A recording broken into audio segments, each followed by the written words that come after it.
Welcome back to the Podgressives podcast, ladies and gentlemen. My name's Dakota. I run the YouTube channel Dakota Talks. Sitting across from me is my co-host Ryder, who seems to be a little bit more awake than usual today. Yeah, fight. No yawning today. We'll see how it goes.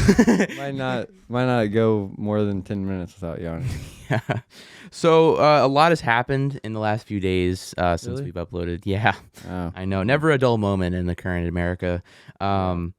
So we're going to be talking a lot about Israel, which has continued to commit the genocide against the people of Palestine.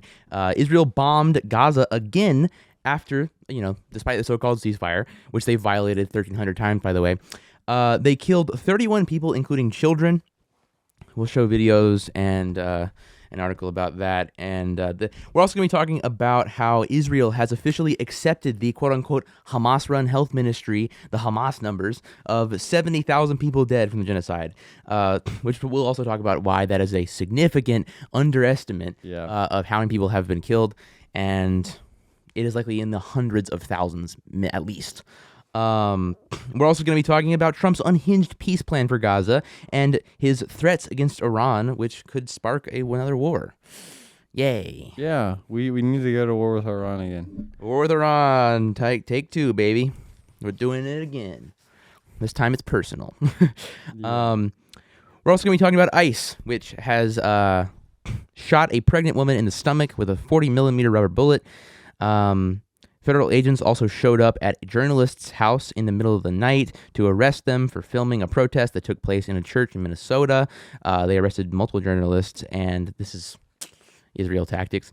We're also going to be talking about how the U.S. government gave $22 billion in private companies in contracts with ICE and CBP, companies like Palantir, Core Civic, Geo Group, these private prison companies and surveillance technology companies. And so we're going to talk about the capitalism of it all. With Israel, with ICE. It's all interconnected at the end of the day. And speaking of interconnected, we're going to also be talking about Epstein releases files. A lot of stuff came out. A lot of stuff. It's all alleged, but it's all very... important to put a picture together, and if even a fraction of what is alleged about Trump, being Trump's golf course being used to auction off children, and the multiple accusations of child rape on the president of the United States of America, and murder threats and previous crazy shit. If even a fraction of it is true, we need immediate impeachment and fucking prosecution, but it's probably not going to happen. Nah, we just have a couple Watergates a week, and we all go about our lives. The fact that when we were writing the headlines, we didn't put that as the top headline is crazy. No, it's insane. The fact that it's not even the major headline of the week that, the president was accused of raping and auctioning off children at his golf course back in the day and threatening to murder people and stuff. No, that's just that's one of the stories that happened over the past 5 days. Also, Elon Musk, the richest man on the planet, the future trillionaire, has apparently more affiliation with Epstein than we previously thought. He tried to visit the Epstein Island and asked when the wildest party would be. He really wanted to be involved in the elite pedophile sex club. Bro is begging to go to the island. It's so crazy. It's insane. Yeah. I mean, what's weird to me is that that Elon was like, Trump's in the Epstein files and blah, blah, blah. Well, I guess Trump did the same thing where he's like, the Democrats are in the Epstein files. We got to release the Epstein files. And then you're in there, dude. Elon did the same thing that Trump did where it's like, we got to release those files. What are they hiding? And then it's like, they were hiding you. Yeah. What do you mean? They were hiding you, bro. They're like, they didn't even want you to know. Yeah. And we'll talk about all of that and more in this episode of the podcast. Yes. Let's hop into it. Oh, he might be getting sleepy. Yeah. No. Take a little nap. This has been a boring week.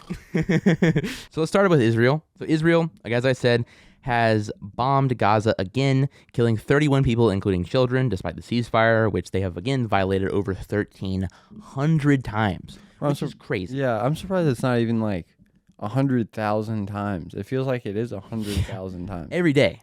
Yeah. I mean, more than once a day is what that means. Yeah. And also, I've seen reporting from Dropsite News that says that over 500 people have been killed since the ceasefire has been enacted in October. Absolutely ridiculous. I mean... Oh, yeah, that's right. The ceasefire was in October. Yeah. Wow. Yeah. Let's show. Let me read through this article real quick. This is from Al Jazeera. Children among 31 Palestinians killed. It says multiple attacks are reported across the besieged enclave a day before Israel expected to reopen Rafah border crossing. Relentless Israeli bombardment has killed at least 31 Palestinians, including 6 children, several police officers in Gaza. A day before Rafah border is closing or before the Rafah border crossing is due to reopen. An Israeli airstrike on Saturday on a tent sheltering displaced people killed at least 7 Palestinians, including 3 children. They're bombing fucking tents of the which, by the way, 2 million people in Gaza are still living in fucking tents because they were displaced because everything they ever knew was demolished by constant bombardment by the Israeli military. And now they're fucking bombing the tents where these children are sitting. It's ridiculous. The tents are Hamas. The tents are hiding Hamas. Yeah, it's ridiculous. And it's like so I mean, insane. I've seen like videos and stuff of like we'll talk about it, but like flooding happening, and it's just like they're literally freezing to death. Yeah, they're like being pushed into the ocean at this point. Yeah, it's ridiculous. I mean, I'm working on a fundraiser on my channel, which might be out by the time this is coming out, for someone who lives in Gaza, Ahmed Matir, which you can follow him on Instagram. Highly would recommend. He's always posting about their situation, and his example is just one that shows how the Gaza genocide, they might not be bombing as much, but they're still bombing. And even if they aren't bombing, these people still are not in a situation they were in before the war, before the genocide. Like, his family has multiple children. Some of the children have literally never experienced life outside of being displaced and being bombed constantly. Jesus. Like, these children have, like, 2 years old, have never experienced anything except for that. It's ridiculous. And then his mother is in critical condition with serious heart problems, and there's not adequate medical supplies, and there's no treatment. They have to flee Gaza, which costs thousands and thousands of dollars, and they also are still waiting after months to be accepted to leave Gaza. It's insane. I know, like, because Israel started banning like crucial medical supplies coming into Gaza. They wouldn't allow baby formula in for some reason. Yeah, and still stuff like that is not being let in to the degree it needs to be. It's insane. And also, what I saw Ahmed post on his story, like, about when these strikes happened the other day, or yesterday. He was like posting how, like, they were sleeping and they heard helicopters and bombs dropping and things like that.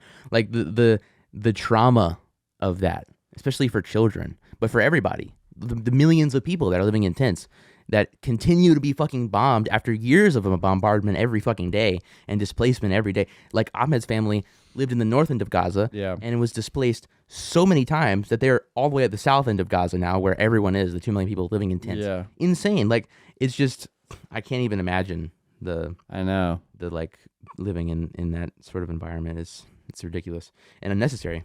Yeah, no, and it's like you can't even, like, I mean, I don't know. I mean, I know it's like all flattened at this point. And it's like you can't really even move anywhere else because there's so much rubble everywhere. It's just like it's dangerous. You don't know what's going to collapse in at any given point. They're also still finding bodies under the rubble, which we'll talk about. The death toll and stuff. But let's show this video. This is from Wear the Peace. They just showed, like, some of the destruction and killings that happened. Trigger warning, it's disturbing.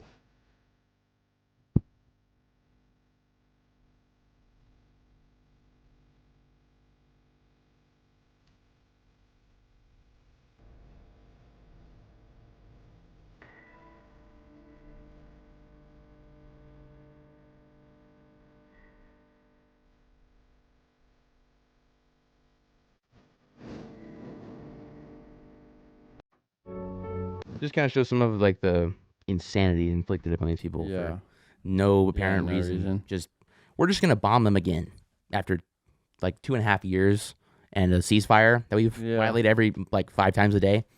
It's crazy. No, it's crazy because they can just get away with killing just innocent civilians, like, every day for, like, the past almost 3 years at this point, which is crazy. That's our tax dollars. Yeah, hard at work. Yeah, for, like.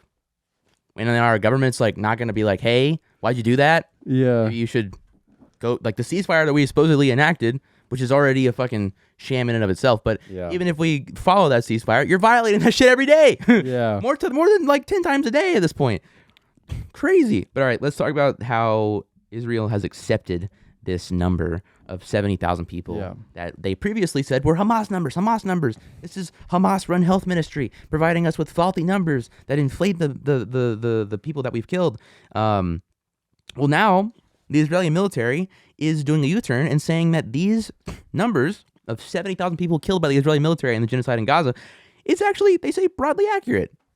Despite years of attacks calling it Hamas propaganda, the Israeli military has accepted the death toll number, this is from The Guardian, by health authorities in Gaza is broadly accurate, making a U-turn after years of the officials attacking the data. A senior security official briefed Israeli journalists saying about 70,000 Palestinians have been killed by Israel on the territory since October 2023, excluding those missing.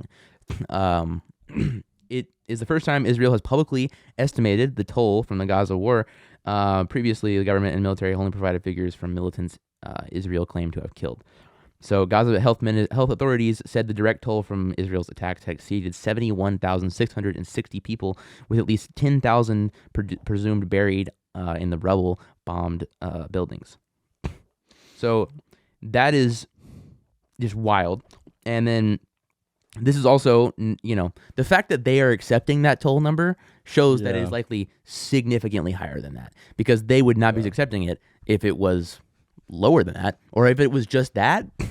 Why would they accept it? Yeah. It's pretty insane. So we have also had, we've had people talk about how the death toll is likely a vast undercount, because the people who are counted in this death toll are people who were recovered and identified and counted confirmed. So these are confirmed minimum 70,000, 70 to 80,000, I think is the number. However, we know there's been studies that have shown that it's likely over 100,000 people, and that's people who died of direct war-related deaths. Yeah. Right? This is a study from the Max Planck. I don't even know how to say this, but anyways, it's a study that talks about how not only the unprecedented loss of life, but also life expectancy.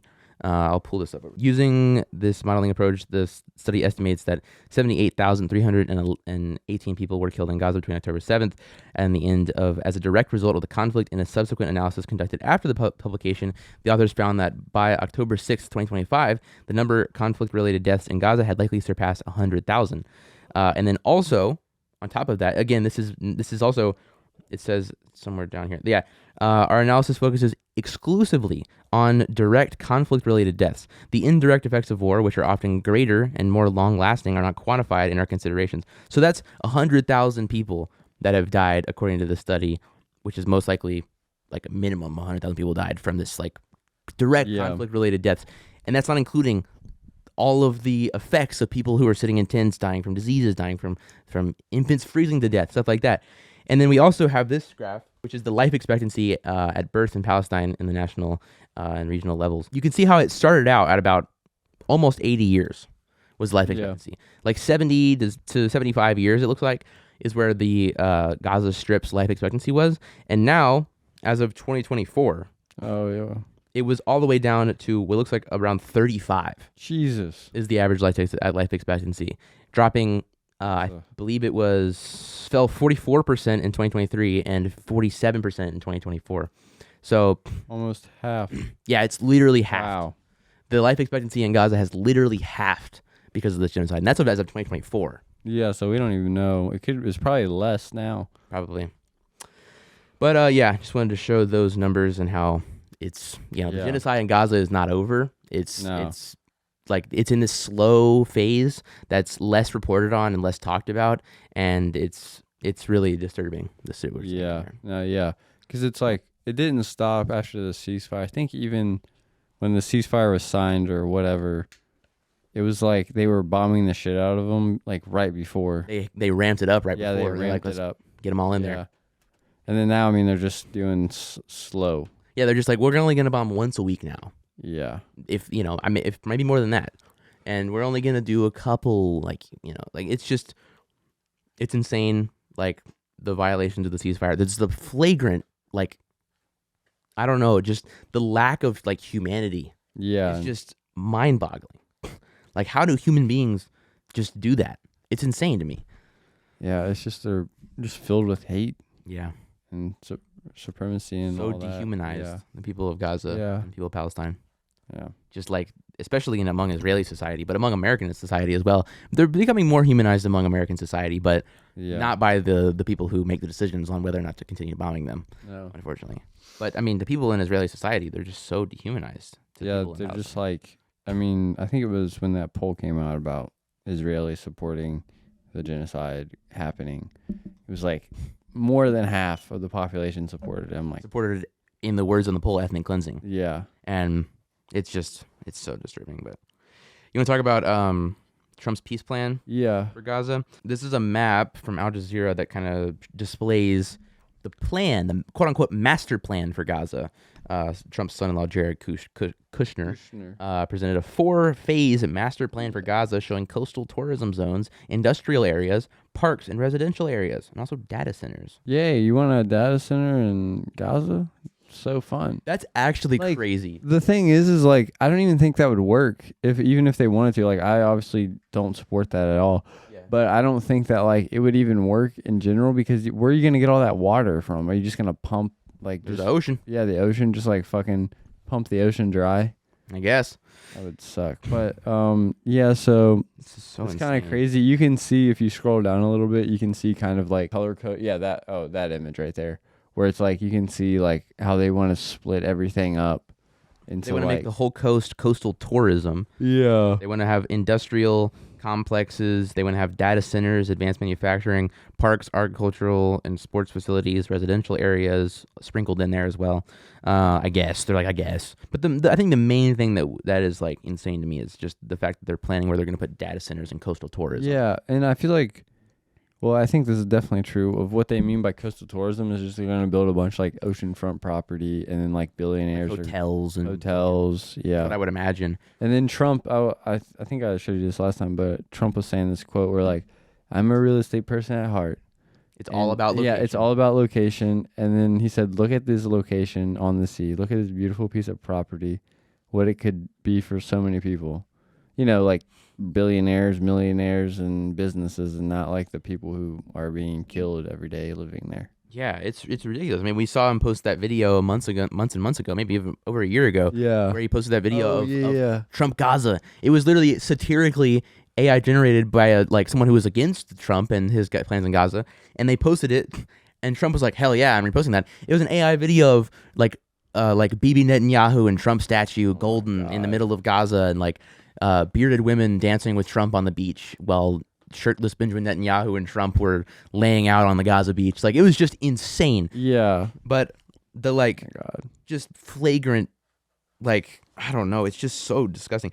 He's also said, it also says here, quote, "We're committed to ensuring that Gaza is demilitarized, properly governed, and beautifully rebuilt," which is also disturbing because they have this image in their mind that we can demilitarize the people of this country, this sovereign country. Yeah, we can just go in, demilitarize them, and like build like a tax haven, pretty much. Literally. Kushner did not specify who would fund the redevelopment. As you guys know, peace is a different deal than a business deal because you're changing a mindset. He's calling the peace efforts in Gaza very entrepreneurial, which is disgusting. Yeah. He added that the restructuring plan would only commence following the full disarmament of Hamas and the withdrawal of the Israeli military after that. And then there's like a thing here that shows the Gaza timeline. It says 2-year war, 20-point plan, peace and prosperity. Oh, God, fucking hell. Dude, they literally have Free a fucking market economy. Yeah, they have a, hold on, let me scroll down. Image literally shows it says 2-year war, 90 tons of munitions, 60 million tons of rubble, tens of thousands of fatalities, and that's the Gaza timeline. That's 2-year war that took place. Then the 20-point plan, the ceasefire, the release of hostages, the UNSCR 2803, historic humanitarian aid, and then peace and prosperity, security, de-radicalization, free market economy, reconstruction. Is it gonna be like the Native Americans? We're gonna put all like the Gaza people in like like boarding schools and then Yeah, we're gonna like westernize them. yeah. Like, why the fuck do we have to? I don't know. It's just insane to me. You can't de-radicalize a population after committing genocide on their Yeah. people. You have radicalized them to like even further. You can't Yeah. bomb the shit out of them and expect them to be not radicalized for their own liberation. That's insane. And then no, we're gonna instill a free market economy to put peace. God damn, I hate capitalism. Yeah. We're gonna make Oh my God. Gaza a capitalist haven after we de-radicalize and Yeah. demilitarize the people of Gaza. Like fuck me. They're not gonna let that happen. Just I don't know. I think that's fucking crazy though. That they're like, we're gonna take over this sovereign country that's being genocided on for that's been being genocided on for 2 years, and then being occupied for 80 years or something like that. Yeah, it's And I don't. it's just so It's so crazy that he calls the peace talks for Gaza very entrepreneurial. Also, this person says the plan chases a visual Yeah. image similar to Dubai or Las Vegas. So a hellhole. Yeah, Like a capitalist hellhole. Technically, this creates a gated communities designed for specific economic class rather than an organic city fabric that serves the local population. Construction is expected to take 2 to 3 years, but no details were provided regarding housing for the hundreds of thousands of displaced Palestinians during this period. Millions. of Or displaced- when they mean by Dubai, they're gonna just all the fucking citizens of Gaza are just gonna be underpaid laborers. wage slaves and Yeah. then the wealthy elite living up in the craziest golden skyscraper you've ever seen in your life, Yeah. making all their profit off slave labor, quite literally. Yeah. I mean that's when they built so when Qatar got the World Cup, I think it was a couple of years ago. That's how it was built in Qatar. It was a bunch of immigrants from India and countries like that, and they would come in, they would have accommodations, but it was really shitty conditions. Mm. And then people were being sent back in caskets to their Yeah. family. I think 250 people died at least from building the stadium. Damn, that's crazy. Yeah. Also, another thing that's worth noting is I saw reports about how Israel was building camps to concentrate Palestinians. Oh, I saw that too. Don't know where I've heard that before. Yeah, I don't know, just something like that. I don't know. It's just Can't be related to anything else, I don't think. this person also says in this article, Palestinians obviously have no voice whatsoever in this plan. There's no mention whatsoever of Israel, whether Israel will end its control and occupation of the Gaza Strip. That was an associate professor in public policy at Doha Institute. Just mind-boggling. Yeah, no, it's crazy. Data centers just piss me off, honestly, so much. We're gonna put data centers and It's gonna instill be a so free market, great. de-radicalized economy. That is just the most. I don't know. We're just in such a deeply broken world. And then all the Arab leaders, they're just Yeah, it's sounds great. Can't even stand up crazy. for their own people. It's genuinely insane. I don't know. This is what we always say is capitalism. Imperialism is a form of capitalism, and what we've Yeah. seen in Gaza is this destruction and genocide and mass murder, and it's all for the interest of these fucking wealthy elites, just like everything is. Just like Yeah. ICE is, which we'll talk about later, how ICE has $22 billion contracts with private prison companies and fucking Palantir, which also have a bunch of contracts with fucking Israel, which we also have a bunch of fucking contracts to send tens of billions of dollars in arms to the genocidal apartheid state doing a genocide. That's what we talked about in the last episode, or at least went over briefly. ICE and Similarities. Israel, they're intertwined, and they're just so similar of the way they operate in cities and even the whatnot. companies that fund them. Yeah, even the companies or that that they fund work them, with. Yeah, that they work with, they're similar, really similar. Sometimes the same. Yeah, And also, they're targeting journalists in the same way that Israel targets Yeah. journalists. And they're calling their victims terrorists in the same way that Israel calls their victims terrorists without any proof. It's just ridiculous. But anyways, let's talk about Iran. Let's talk about Iran. yeah, Iran. Trump is threatening. I mean, we also didn't get a chance to cover this because of my vacation, but Oh yeah, we saw massive protests in Iran Oh where yeah, the Iranian government was killing thousands. Some reports saying tens of thousands of protesters. Yeah. Like absolutely. They did like insane. internet blackouts. Internet I don't blackouts. even- what even happened? What would Exactly. Like that they when protested? was it just like it's just their oppressive government. yeah. That's Um, fair. and it's like I mean like obviously Everyone's like the U.S. should definitely help them out. it's a very complicated thing because on the one Yeah. hand the protests are just. The protests should happen and Yeah. the government of Iran is horrible.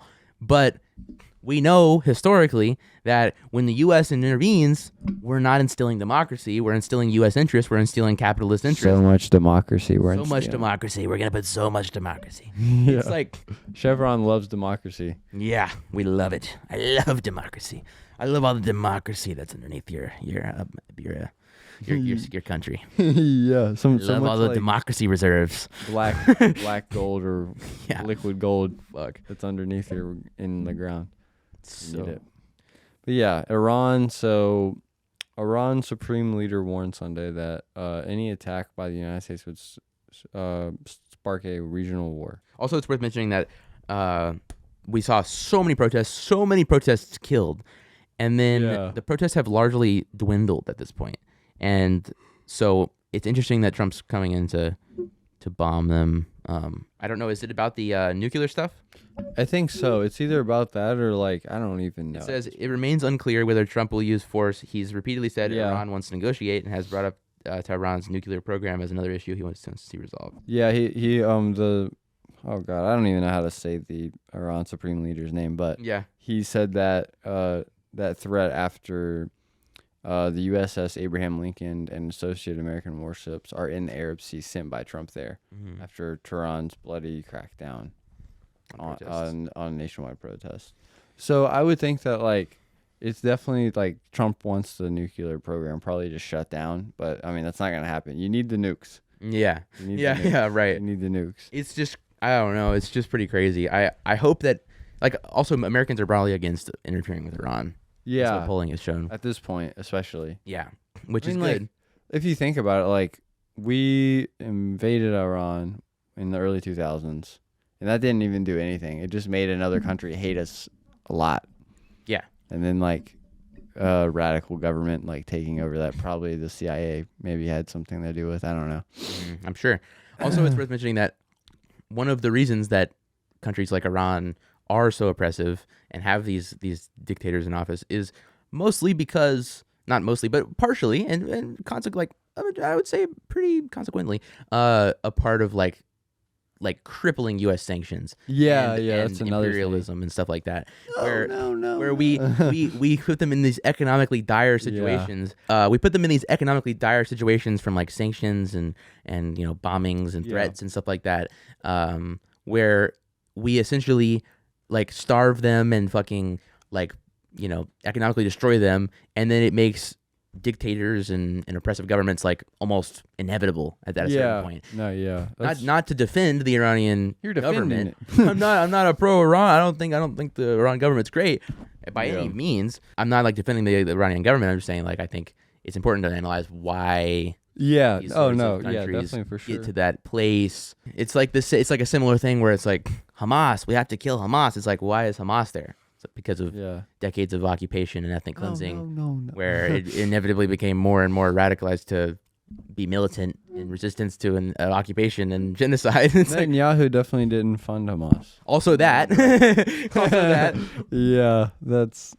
Yeah, no, it's definitely important though to do analysis of, because like we've done so many coups around the world. Well, not really around the world, especially in our hemisphere, in Yeah. the Latin America hemisphere. And also other places too. Yeah, and other places. But We've done it everywhere we see fit. yeah, Anywhere we think our interests aren't being met. But yeah, I mean, the point is, what happened in Iran with the protests is absolutely insane and unjustifiable.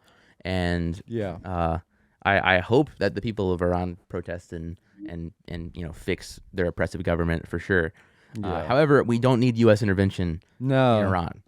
no, Bottom line, we will not help. yeah, We will make it worse. We will also, another thing too that I heard was if the U.S. were to intervene, it would Yeah. give the Iranian military, the Iranian government and like the people who support the Iranian government, like a justification for being like, these protests are backed by the U.S. These protests are backed by these Western forces that want to keep us down. It would give them further room to justify even further stuff, and it would just probably strengthen the situation, and it would just hurt the people of Iran. Yeah. So we don't need any sort of interaction in Iran, and we'll see how it goes. Yeah, I definitely think like the Iranian people should have their own make their own decisions. Yeah, that too. Not be influenced necessarily about hopefully the CIA doesn't get dropped in. God damn, I wouldn't be surprised. I mean, they might be. They might already be there. They might be already. I wonder. I think the Mossad was there. Oh shit. Or I've seen shit on rumor based speculation. Uh-huh. But I mean, honestly, I wouldn't be surprised because I know when the U.S. when we bombed Iran, their nuclear sites, just a couple months ago. Yeah. Literally, there was revolutions that Mossad had a secret base or some shit, literally in Iran. That's how they did a bunch of bombings before we bombed them. Damn. It was because of they had drone bases or whatever underground somehow. Gosh. Crazy. It's crazy. Insane. But yeah, no intervention with Iran, no war with Iran. Yeah. Also, we didn't even put this down on there, but we're also threatening to get involved with Cuba, and we're not in Cuba. We're actually threatening, or did he already do it? Basically doing a blockade on their on their oil. Yeah. I mean, they pretty much have now because we sold $500 million worth of oil. I didn't even think about that. So we sold $500 million worth of Venezuelan oil. I don't know to who. And then apparently $300 million came back to the treasury like it's supposed to. But then the $200 million for some reason was separated and wired to a Qatari bank account or some shit like that, some sketchy ass shit.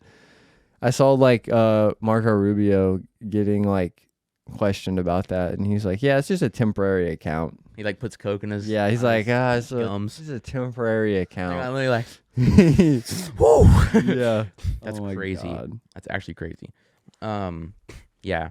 I mean, it's pretty insane. We're just openly let's just kill this country, overthrow this country, bomb this country. It's what the fuck are we doing? I mean, I did see a thing about, I think it was Marco Rubio talking about Cuba. Mm-hmm. He's really hates Cuba. He's yeah, we're gonna see. Hopefully, we'll see regime change or something like that by the end of this year or next year or somewhere. God damn. I mean, despite our constant imperial threats and sanctions in Cuba, they have better medical outcomes than we do. No. They have higher life expectancy, longer life expectancy than we do. Despite everything, Cuba's hanging in there. Yeah, no, Cuba's good. I mean, they literally have a program of doctors that go all around the world. They did that during COVID, and they just do that during medical. I think they even send doctors to Gaza, probably. I wouldn't be surprised. It's pretty insane how the history of Cuba, but yeah. I mean, I don't know. We'll see. It's pretty the blocking the oil stuff is really consequential for the people of Cuba, and could I was reading it could starve millions of people basically, destroying their economy, which is again. Somehow, despite everything, they might they might even just be hey, we're already destroying their economy. Might as well take it over now. Yeah, fucking A. All right, let's talk about domestically. What's going on? Yeah, what's going on domestically? Well, all the stuff we're doing. Great. The economy's good. That's the economy's good. People are happy. Yeah, with their government's actions. No. Not a lot of protests. No, actually, we should have brought this. Trump says the gas prices are $1.98 now. I don't know where the hell he's looking. He's fucking looking up his asshole. Yeah. My guess. Yeah. My guess. He's siphoning his own farts and putting it in. Oh my God. No, but so domestically in the U.S., we are dealing with a continued fascist administration going into the streets, justifying their murder sprees, and shooting pregnant women in the fucking stomach with a rubber bullet, which we'll show the video of that here briefly, arresting journalists for filming protests happening in churches and calling the protesters terrorists for interfering in places of worship. And then we're also seeing our president continue to be fucking accused of being a pedophile child rapist. So pretty insane shit. Let's talk about ICE, what's happening with ICE. Yeah. It's pretty insane what is going on right now. Yeah. So well, before we even get into ICE, because these are all interconnected, I wanted to talk about how this More Perfect Union article talks about how Trump's military deployments across the country last year we spent fucking $500 million in taxpayer money last year to deploy the National Guard to go to fucking, where did they go? They went to like so many different cities. They went to Memphis. They went to DC. I think they went to Chicago, just to literally sit around, do nothing, defend federal buildings, and then just fucking go pick up trash. Yeah. Because they didn't have anything else to do. Like, we spent $500 million on that. But if you think that's a lot of money, then you're going to think what a lot more money is when the U.S. government gave private companies $22 billion in contracts with ICE and CBP last year alone. So, Palantir, our favorite company, they sponsored this episode. This episode is sponsored by Palantir and Civic Core. Yeah. So Palantir received $81 million from the federal government and is developing an app to track immigrants. Private prison companies reaped a windfall from the federal government as well. Core Civic received $300 million, and Geo Group received $800 million. So the Financial Times reported on the private companies, this is from Democracy Now!, that have reaped $22 billion in contracts with ICE and CBP. Spending by CBP on private contractors increased sevenfold between the first and second half of 2025. One gravel company has received more than $6 billion in contracts since July to help build a wall along the southern border.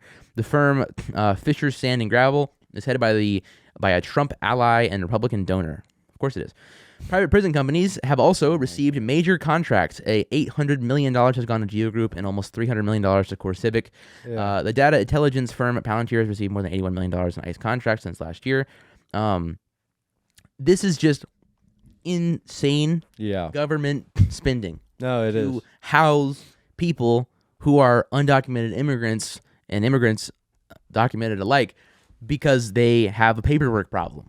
Like, we're spending tens of billions of dollars last year alone to go to these private companies that are running these fucking detention centers and this surveillance technology so that we can go around and literally round up undocumented immigrants who commit crime at a lower rate per capita than natural-born U.S. citizens and are literally the greatest victims of our immigration system and capitalism. Like, they are one of the most exploitable and vulnerable populations in the United States of America, and we're spending tens of billions of dollars on surveillance technologies and private prisons so that we can go around and also increasing the ICE budget to an insane degree. I mean, it's more than military budgets. It's more than most military, but I'm pretty sure it's fucking more than the FBI budget is. It's a ridiculous amount of money we're spending.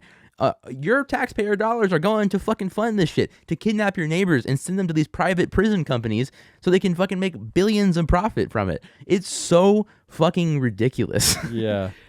No. It is, the capitalism of it all is just, it's so flagrant. We could be spending housing on the National Guard deployment cost, bunch of public housing. I think when they deployed the National Guard in DC, came out that it would only cost like $100,000 to. It would cost less than what they were doing. Yeah. To just literally give public housing to every homeless person in DC. Yeah. Yeah, and then it's just I don't know. It's crazy. It's ridiculous. It's obviously it would be much more efficient and just better for society in general to not spend money on deploying militarized people to shoot homeless people in DC and and just harass black people in Memphis and people. And also now kill when they deployed the National Guard, I did not see any reporting in Memphis about it in Memphis at all. I read an article about it. They were basically harassing black people. Oh, yeah. So what they do every day. Yeah. Just normal police stuff. Yeah, just a normal day as a cop. Yeah. But no, what we've seen with ICE is so insane.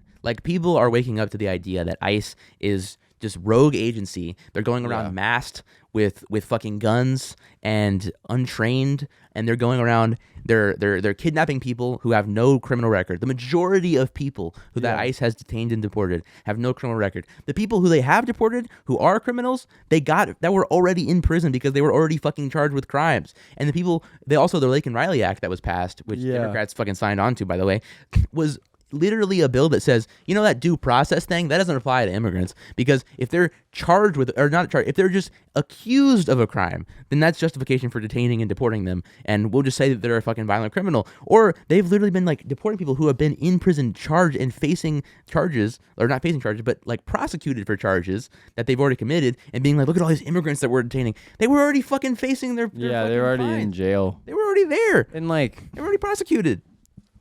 yeah, I don't know. It's like when you deport these people to these like countries, like, you know, Hey, get out of prison. We're gonna send you to another Yeah. country. I mean, they could just do it in that country. I mean, like, most of them aren't criminals, but the few that are, Yeah. like, they could just do it in their country, maybe not face as much consequences. Yeah, or just prosecute them here like back- we already yeah. did. Yeah, like, it's, And that's not to say that the status quo before Trump was good. yeah. It wasn't. It was ICE is a Biden. pointless agency. Yeah, Biden was deporting like 1 million people a year. 1 million people total, I think it was, but still. Oh, okay. And Obama deported millions of people. Tom Holman was Obama's border czar. That's all you got to say. All you got to fucking say. Like, I think, I don't know if it, yeah, I think it was. Obama put kids in cages before Trump did. Obama in his border policy was. I mean, Obama was kind of like not radical in that sense, but just like he was crazy. He did some crazy shit. I had Did like some a crazy speech shit. I saw of him was like, I don't know. It was like kind You of, were here and you were illegal. We're going to deport you. yeah. I mean, pretty That's much. literally a speech that he did. Yeah, there might have been the same one. Thing I've I was seen like talking about. Republicans post that speech and be like, "Oh, when Obama said it was fine." It's like, no, it wasn't. Yeah. It wasn't, because it's still like fucking Democrats are just so like feckless on the issue of immigration. And the reason why I would bet, I would put money on this, is because of these private prison companies that, like, the reason that Democrats broadly in Congress are not calling for the abolishment of ICE is because these fucking private prison companies, they get billions of dollars in fucking federal contracts. Yeah. I would imagine that those fucking companies that fund the Republicans' election campaigns would also fund Democratic campaigns, and that's why a lot of them Yeah. are too fucking feckless and corporate captured to abolish this fucking pointless agency that targets the most vulnerable population and victims of our immigration system and capitalism. Yeah. And it's just so crazy when they're like walking around with fucking guns, Killing They're- U.S. they're, citizens. Yeah, killing U.S. citizens, and just not being held accountable to anything. Yeah. I think J.D. Vance was like, "Yeah, ICE has total immunity," and then he like Absolute immunity. He like walked back that statement a little bit. Yeah, he was like, well, we're going to do an investigation. It's like, okay, well, you're not doing the investigation, though. yeah. It's, When are you gonna do it though? by yeah, the like, way? what's the investigation Yeah. happening? Like it'll happen in your mind. I saw this fucking Like- the video of Greg Bovino before he was kicked Yeah. out. Like he was talking to like Dana Bash, and he was like, well, we're gonna do an investigation and we'll discover the specifics of the situation. It's like, okay, but you said that he was a domestic terrorist who was armed and had a plan to murder law enforcement. And he's like, Yeah. well, you can see in the video as he assaults. Like, what evidence do you have? He's like, well, we're gonna do an investigation. It's like, well, you're just saying it though. Like, I don't know. It's just the way that this administration is operating is just like, the thing is too is that what we're seeing right now is just the logical conclusion to the systems that we've built. That's Yeah. the thing, is that like what we're seeing right now is in part due to the Democratic Party's failure to address these problems that we've been talking about. Yeah. Like the idea that we had Kamala literally going out there on the campaign trail being like, we tried to pass the most conservative border bill ever passed in the Senate and Trump shot it down for political reasons. We're the strong border on the part. We're the strong border. We're going to deport all the illegal aliens. And then Trump gets into office and all of a sudden they're like, whoa, the ICE is bad. It's like, we've been fucking saying this shit. Yeah. We're the guys who were fucking, no, we love ICE. We love ICE. We shouldn't abolish it. We shouldn't abolish it. We should just reform it. It's like, this is the logical conclusion of capitalism and of ICE enforcement. It's just, we need to abolish ICE and Yeah. fucking capitalism too, but it's Yeah. gonna be a while. Yeah. I don't know. It's just insane, man. It is. All this stuff. I guess like I don't know. It's just insane. Yeah, I've been reading this book recently from Michael Parenti, Yeah. Black Shirts and Reds, and it kind of like spoke to me a little bit when he was talking about how, like, when capitalism becomes begins to fail for the majority of people, and revolts are like inevitable at a certain point, which is, I think, is what we're kind of seeing. Then fascism comes in and swoops in and saves it, not for the majority of the people in the country, but for the wealthy elite that Yeah. profit off of the capitalism. And so I think that's what we're seeing right now is we're seeing the tactics that we use abroad in Palestine, in all these different countries that we go and like send troops into and murder people and then call them terrorists when we kill them. We're seeing that on our own streets. It's the colonialism and imperialism turned inward, but also we see the financial elements, the corruption, the just blatant, flagrant corruption of like, let's give $20 billion to these fucking or millions and millions, hundreds of millions of dollars to these fucking private prison companies so they can make a bunch of money, and Palantir so they can make a bunch of money, while we like go around and detain these people who are, exploited by our system already. It's just like, it's crazy. It's the logical extent of everything that we've set up in this country, and it's I don't know. I just hope we see some sort of like positive result from everything getting this bad. I know, yeah, because I mean, sometimes it's hard to feel hopeful in times like these, but you have to push through it. Yeah, and like be like, something good will come out of this. I really hope so. Yeah, Yeah, I mean, I think like it might happen. I am hopeful that it might happen, because we've seen the opinion on abolishing ICE go from like almost nothing on the Democratic base to like the majority opinion in the Democratic base. Yeah. And even among all voters, it's the plurality opinion is abolish ICE, which is without any fucking Democratic messaging on that issue. The voters organically got there. The voters organically went out into the street and did a general strike the other day, which is awesome, by the way. Yeah. Like, so many people, they went out of work, they went out of school, they went out of buying anything, and they went out and just fucking protested in the streets. I mean, hundreds of thousands of people across the country and protesting from ICE. Like, that kind of shit is happening literally without any fucking Democratic leadership pushing for it. Yeah. And Democrats are like, please don't. The issue of Palestine is another thing like that, where the fucking Democratic Party is like failing to message, failing to even have a crumb of humanity. And meanwhile, the base is majority seeing it as genocide and completely horrible. And the base is also supportive of taxing the rich. Like, the Democratic Party's base is so much more radical than the party is. Yeah. They're so corporate captured and feckless. I fucking hate it. But it's hard to feel hope, but it's hopeful to me that the base is so understanding. Yeah, of the situation finally. It's good. Because you just have to surround yourself with the right people, and you're like, okay, good. Yeah, not everyone's crazy. Yeah, not everyone's like a crazy person. Yeah. Yeah, but it's gonna be rough. Yeah. See how it goes. Oh yeah, it will be. I'm not super hopeful for our country electorally. Yeah, I don't even. If we have elections. Yeah, that's the other thing. Is like, who knows? I mean, they're taking over all these damn countries. And they're like, yeah, we're just gonna rule him. Marco Rubio's gonna be he's gonna be like the Shah of Iran, and like president of Venezuela, president of Cuba. Just everything. Just everything. He might even die, honestly, early with all this. Fucking have a heart attack. Yeah. Okay. All that coke he's doing to keep him going. Real. Let's show this video of ICE shooting a pregnant woman in the stomach with a 40 millimeter rubber bullet. Let's show this video.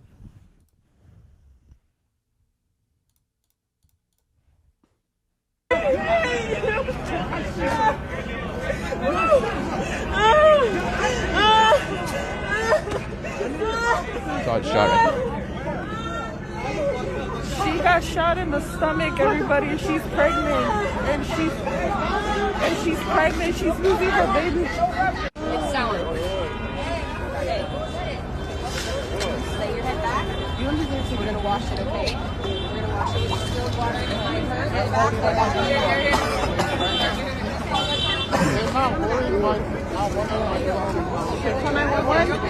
You're with a medic. So we also see at the end of the video where someone was like potentially permanently blinded after being shot in the eye with this rule as well. Just insane. Yeah. The violence is so crazy though. It's insane. Like they don't give a shit. No, they don't. You can be an American citizen. You can be pregnant. You can be holding a kid. They'll fucking throw a tear gas thing like in your fucking car. You can have a fucking dog in the backseat of your car, and ICE will shoot you in the head while you're driving away. 3 times. And like, even, I mean, it doesn't matter. Nothing matters anymore. But like, even a court was like, hey, ICE, don't use tear gas on people anymore. Yeah. But, they're still using it. On like peaceful protesters. Yeah, on peaceful. Which fucking Greg Bovino went out on fucking CNN literally like, well, the agent had great restraint and was really, non-violently de-escalating the situation when he fucking pepper sprayed them and pushed a woman to the ground like hello with Alex Preddy, and then shot him 10 times in the fucking body after he disarmed him.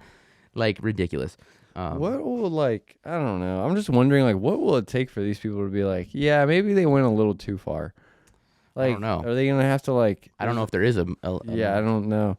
Is ICE just going to have to, like, kill, like, 10 people at a protest for them to be like, yeah, maybe, you know, put them on administratively for, like, a month? Literally.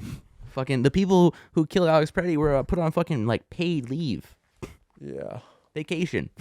Yeah. Got a fucking vacation out of killing a U.S. citizen. They're like, yeah, you killed someone, so you're going to have to go on paid vacation. Sorry, bud. God damn. All right, you want to talk about Epstein? Epstein, my favorite guy. He's a good guy. See, it's all interconnected. It is all fucking interconnected. Yeah. We got Israel, we got ICE, we got Epstein.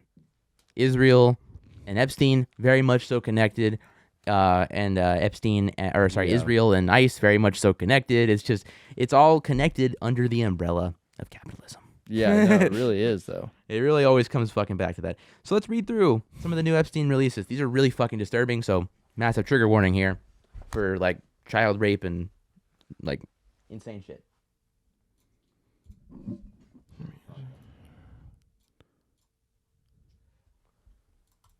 So, this is from Courier Newsroom. They had this post showing the DOJ released Epstein files that would hold numerous allegations against Donald Trump. DOJ just released more than 3 million additional pages, more than a month after the congressional deadline, which, yeah. So after over a month, because this bipartisan bill that said that the Epstein files have to be released, and if they're redacted, they have to have explanations for why they're redacted. They released about a 1%.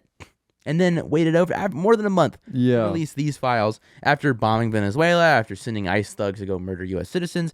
Very much so, I think, motivated in some regard to distracting from this. So I was just thinking about this the other day. I should have brought it up while we were like talking about ICE, but literally the person who caused like all these like ICE agents to come into Minnesota was like Nick fucking Shirley. Nick Shirley.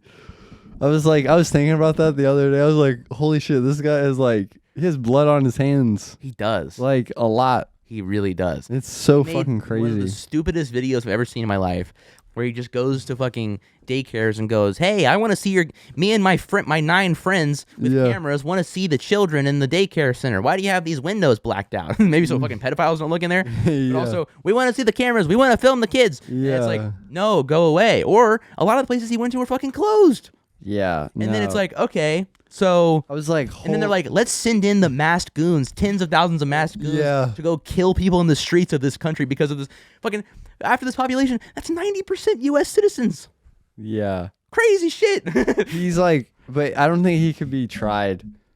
God, he should be. No, he couldn't be tried because he's so fucking stupid. Yeah. He could fucking plead insanity. Yeah, he could. Yeah, but. God damn. But yeah, Talk about this Epstein stuff. It's true, though. Epstein stuff.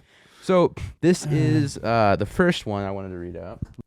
It's kind of hard to read on there, but I'll read them out. So this is from the Epstein files that were released from the DOJ. It says, Donald Trump, the president, had parties at Mar-a-Lago called Calendar Girls. Jeffrey Epstein would bring the children in, and Trump would auction them off. He measured the children's vulva and vaginas by entering a finger and rated the children's on tightness. The guests were elder men, included Elon Musk, Don Jr., Trump, Ivanka Trump, Eric Trump were there. Attorney General Alan Dershowitz, was also there, and Attorney Bob Shapiro. We were taken into rooms, forced to give oral sex to Donald Trump, forced to allow them to penetrate us. And I was 13 years old when Donald Trump raped me. Ghislaine Maxwell was also present. As again, these are allegations. These are not like confirmed to be true, but the fact that these things are even alleged, yeah, it's crazy. Is noteworthy. Yeah, and it's insane. Yeah, if even a fucking fraction of this shit is true, it's like insane. So this is another one. It says, Blink reported an unidentified female friend who was forced to perform oral sex on President Trump approximately 35 years ago in New Jersey. The friend told Alexis that she was approximately 13 to 14 years old when this occurred, and the friend allegedly bit President Trump while performing oral sex. The friend was allegedly hit in the face after she laughed about biting President Trump. The friend said she was also abused by Epstein. Blank reported that she also had a friend Blank who was a personal assistant to Epstein in Florida from 1986 until 1991 or 1992. This friend shares the names of some of the guests at Epstein's parties, to include Bill Clinton and Donald Trump. I guess when they mean by Jeffrey Epstein's wife, they mean like Ghislaine Maxwell. I think, yeah. Yeah, I would assume. I don't know. Were they married? I don't know if they were. I feel like I always just hear them referred to as like partners. Yeah, partner. I Yeah. never really heard wife. Yeah, I think it's more a partner kind of thing. I don't know. Crazy though. All right, so the next one says, these are all different complaints. I've read Yeah. I've read 3 different ones so far. It says, at age 16, while modeling, Collar attended 8 parties at Epstein's New York residence. On one occasion, Collar reported she was sexually assaulted by Epstein. On another occasion, 2 twin brothers, Alan and Orrin, lured Collar and her friend upstairs, but they escaped back downstairs. Collar stated Orrin raped her best friend, and a third brother, Tal, raped a 14-year-old girl named Blank. Collar named other individuals involved in, quote, big orgy parties with her and other young girls and Victoria's Secret models, including Bill Clinton and Donald Trump. This one says, online complainant reported she was a victim and witness to a sex trafficking ring at Donald Trump's golf course in Rancho Paso Verdes, California, between 1995 and 1996. Complainant reported Ghislaine Maxwell as the madam and broker for sex parties, clients whom included Epstein, Robin Leach, and Donald Trump. Complainant reported participating in orgies that some girls went missing, rumored to have been murdered and buried in the facility. Complainant reported being threatened by Trump's then head of security that if she ever talked of what went on there or who she saw, she would end up as, quote, fertilizer for the back 9 holes like the other cunts. Which that's is crazy. Fucking insane. Like, oh my God, dude. That's like fucking insane. Again, this is not even the biggest headline of the week. And so, okay. Yeah. So this is the next one. It says, complainant claims to have video of high-profile sex parties dealing with cartels and witness of Robin Leach strangle a young girl to death at a party. Yeah, and then that's the last one that I had here. But That's insane, though. Very much so. Yeah. Very much so. Oh my gosh. I don't even know. Like, Someone said, dig up the golf course immediately. yeah, like seriously. Seriously. Like, fucking dig that shit up to the fucking ground. Yeah. I mean, one of his wives is already buried on his golf course. Literally, that's like 100% true. Yeah, and it's like not even for like, oh, we couldn't find a spot. It's for tax reasons. Literally, it's a fucking tax loophole. And it was like his ex-wife, wasn't it? Yeah, his ex-wife that was talking. Publicly talking out against him about how like he cheated on her. I heard she fell down some stairs. Yeah. Yeah. You know. She fell. She slipped. She shot herself in the back of the head 3 times. It's like that. Dude, it's like that Boeing whistleblower that Yeah. fucking found dead in a hotel room with a bullet hole in the He jumped off a balcony and then killed himself by shooting himself in the back of the head 3 times Oh my god. and strangling himself. Yeah, he couldn't take the stress. Yeah. Fuck.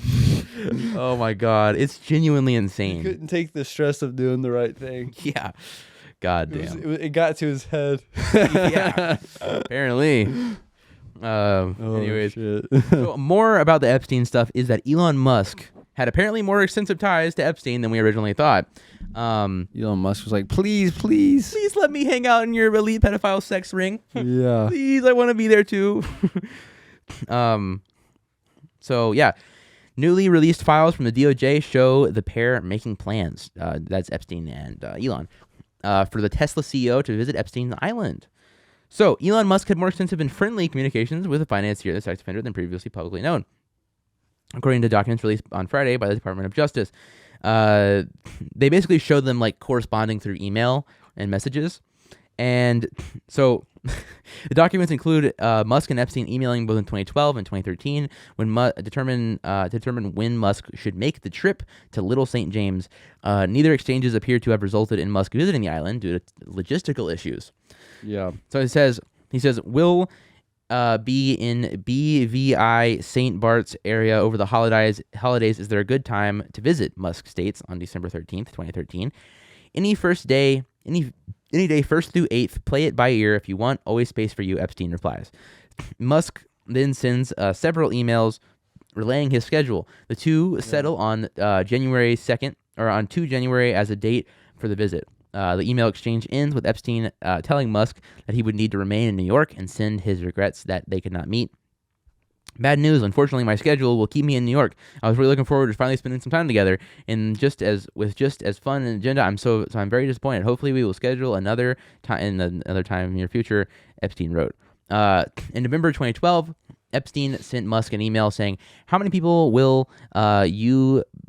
How many people will you be for the heli to the island? Probably just Tallulah and me. What day/night would be the wildest party on your island?" Musk replied, in an apparent reference to his former wife, Tallulah Riley. Musk followed up with an email on December 25th in response to another Epstein message that encouraged him to visit and offered the use of his helicopter. "Do you have any parties planned? I've been working on the edge of sanity this year, and so once my kids head home for Christmas, I really want to hit the party scene in St. Bart's, elsewhere, let loose. This invitation is much appreciated, but a peaceful island experience is the opposite of what I'm looking for," Musk wrote. What the fuck does that mean? Holy Understood. shit. I will see you on St. Barth. The ratio on my island might make Tallulah uncomfortable, Epstein responded. "That is not a problem. Ratio is not a problem for Tallulah," Musk said. Which, by the way, it's really funny because Epstein spelled Tallulah wrong. Because Epstein is like for some reason, like Epstein can't really write. he was horrible at spelling Yeah. for some reason. Yeah. Like Epstein is like Spotify shit, and literally every word is misspelled. Like I don't know if he did it on purpose or not, but like every word is misspelled. It's crazy. It's almost impressive. Yeah. But that's the gist of it. Epstein was like, "Please, I want to go on your island and be a part of the pedophile sex cult. Please, please." And he's like, "You can hang out, but the ratio might not. Your wife might not like the ratio of my pedophile sex island." It's like, "Nah, that's okay. I want to come, please." Yeah. God, I'll leave her at home. yeah. Ugh. It's Anyways. so crazy. How long have we been going for? You want to go over this Dems win in the special election in Texas? We can do that next time, or it doesn't matter. All right. Well, with that, we will wrap up this episode of the Podaggressive Podcast. Yes, crazy episode today. Crazy episode. Again, I feel like it's like every week.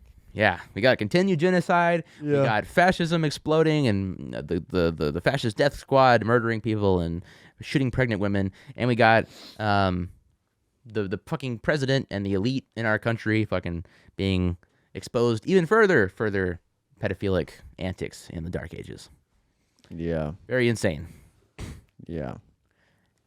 Thanks for watching. Yay. Thanks for watching this episode of the Yes. podcast. I don't know. Hopefully one day soon we'll have better news. Yeah. One day. Might be a while. One day. All right. Well, Oh. bye-bye. Bye.